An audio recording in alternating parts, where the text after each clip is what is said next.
નારાયણ જ્વેલર્સના ભાઈઓ વચ્ચે ઝઘડો પોલીસ મથકે પહોંચ્યો છે, જેમાં 2 કરોડની કિંમત ધરાવતી મિલકતનો વિવાદ થતાં પરિવારની મહિલા સહિત 5 સામે કાકા હરીશભાઈ ચોકસીએ મિલકતના માલિક નહીં હોવા છતાં વેચી દેવાની અકોટા પોલીસ મથકે ફરિયાદ નોંધાવી છે. પોલીસે 406, 120 અને 114 મુજબ ફરિયાદ નોંધી છે. હરીશભાઈ ચોકસીએ ફરિયાદમાં જણાવ્યું છે કે અલકાપુરી અવંતી ચેમ્બર્સમાં આવેલી દુકાન 1988માં લેવાઈ હતી. આ દુકાનમાં અશ્વિનભાઈ ચોકસી અને નરેન્દ્રભાઈ ચોકસીના નામે હતી. બાદમાં 1996માં આ દુકાન નરેન્દ્રભાઈ ચોકસી, રમાકાંતભાઈ ચોકસી અને કુલમુખ્તિયાર બનાવી પિતા અંબાલાલ ચોકસીને વેચાણ કરી દીધી હતી, જેનો દસ્તાવેજ કરાયો હતો. અશ્વિન ચોકસીએ આ મિલકત વેચી દીધી હોવા છતાં 2011માં આ જ દુકાન નરેન્દ્ર ચોકસી સાથે મળીને તેમના ભત્રીજા રવિ ચોકસી અને તેની પત્ની તોષા ચોકસીને વેચાણ કરી હતી, જેના અવેજે પેટે રૂપિયા દસ્તાવેજ કરાયો હતો. 1996માં દુકાન વેચી દીધો હોવા છતાં 2011માં ફરી ભત્રીજાને આ દુકાન વેચાઈ હતી અને પરિવારના સભ્યો આ જાણવા હોવા છતાં ફરિયાદી હરીશભાઈના પિતા અંબાલાલ 1998માં અવસાન પામ્યા હતા. એનો લાભ ઉઠાવી હકીકત છુપાવી આ દુકાન વેચાઈ હતી. ખરેખર પિતાના અવસાન બાદ ભાઈ બહેન મિલકતના વારસદાર બને છે, છતાં આ કૃત્ય કરાયું હતું.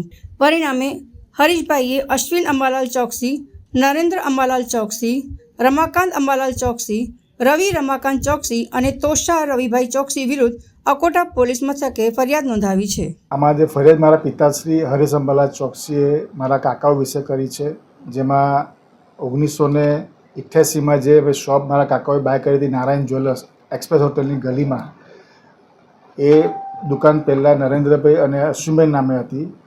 એ પછી જ્યારે અશ્વિનભાઈ 1996માં નરેન્દ્રભાઈને અને રમાકાંતભાઈને પાવર આપવામાં આવ્યો કે મારા ભાગનો હિસ્સો એમને એ પાવર ઓફ એટર્ની યુઝ કરીને 1996માં એમના પિતાશ્રી અંબાલાલ ચતુરભાઈ ચોકસી નામે ટ્રાન્સફર કરી દીધો.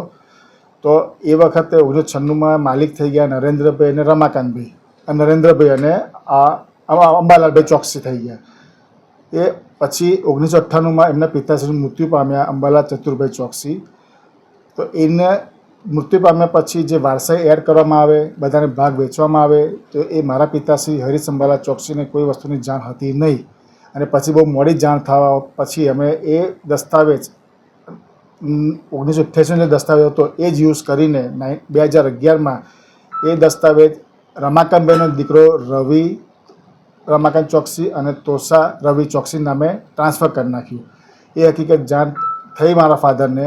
એ પછી અમે લોકોએ આ કમ્પ્લેન લોન્ચ કરી કે આજે કંઈ થયું છે અને જે દસ્તાવેજ છુપાવ્યો છે અને જે વારસાઈ ચડી નહોતી, એના લીધે અમે પોલીસ કમિશનર કચેરીમાં નોંધાવી છે. ફરિયાદમાં મારા ફાધર જોડે હરીશ અંબાલાલ ચોકસી જોડે છેતરપિંડીમાં મારા કાકા અશ્વિન અંબાલાલ ચોકસી જે એમ નારાયણ જ્વેલર્સમાં બેસે છે, રમાકાંત અંબાલાલ ચોકસી જે આર નારાયણ જ્વેલર્સમાં બેસે છે અને નરેન્દ્ર અંબાલાલ ચોકસી જે નારાયણ જ્વેલર્સ જેતરપુરમાં બેસે છે, અને રમાકાંતભાઈનો સન રવિ તોષા અને રવિ અને તોષા એની વાઈફ જે આર નારાયણમાં બેસે છે, એ લોકો અમારે જે બધા અમારા ફાધર જોડે છેતરપિંડી કરી છે. શું માંગણી શું છે તમારી?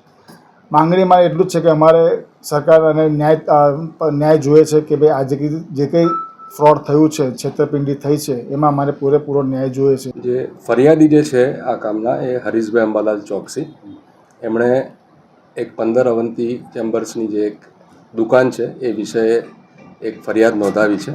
એમાં જે આરોપી જે છે એ આરોપી નંબર 1 અશ્વિનભાઈ ચોકસી એમના નાના ભાઈ છે.